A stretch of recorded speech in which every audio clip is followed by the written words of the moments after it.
সম্মানিত দর্শক ও শ্রোতা মণ্ডলী, আজ আমরা জেনে নিব কিভাবে পবিত্র ঈদ উল ফিতর অথবা ঈদ উল আজহার সালাত আদায় করতে হয়। আমরা এই নির্দিষ্ট ঈদগাহে বা ময়দানে উপস্থিত হয়ে ইমাম সাহেব যখন কাতার সোজা করতে বলবেন, আমরা কাতার সোজা করে নিব।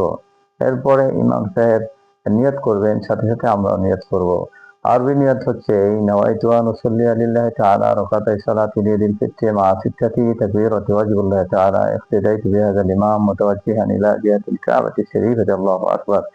বাংলা নিয়ত হচ্ছে আমি ঈদুল ফিত্রের 2 রাকাত ওয়াজিব নামাজ তাকবীরের সাথে কিবলামুখী হয়ে এই ইমামের পিছনে আদায় করছি। এরপরে পড়ার পরে আল্লাহু আকবার বলবেন।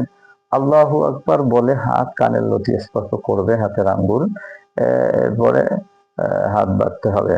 হাত বাঁধার পরে অন্যান্য নামাজের মতো সানা পড়বো, সুবহানাকাল্লাহুম্মা ওয়া বিহামদিকা ওয়া তাবারাকা ইসমুকা ওয়া তাআলা জাদ্দুকা ওয়া লা ইলাহা গায়রুক।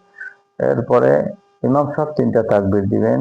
প্রতি তাকবীরের সময় হাত কানের লতি পর্যন্ত তুলবেন।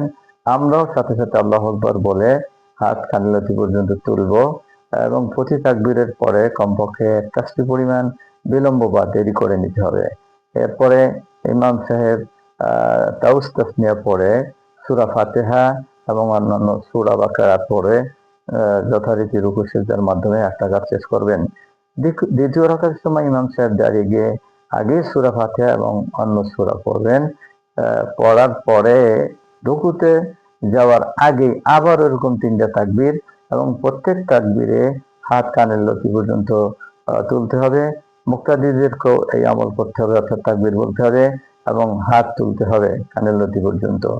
এরপরে চতুর্থ তাকবীরে ইমাম সাহেব আর হাত উপরে না তুলে চতুর্থ তাকবীর বলেই সরাসরি উনি রুকু করবেন। রুকু এবং সিজদার মাধ্যমে দ্বিতীয় রাকাত শেষ করে সালামের মাধ্যমে নামাজ শেষ করবেন। এই ঈদের নামাজটা হচ্ছে ওয়াজিব নামাজ। প্রত্যেক বালেগ মুসলমান জ্ঞান সম্পন্ন ব্যক্তির জন্য এই ঈদের নামাজটা আদায় করা ওয়াজিব।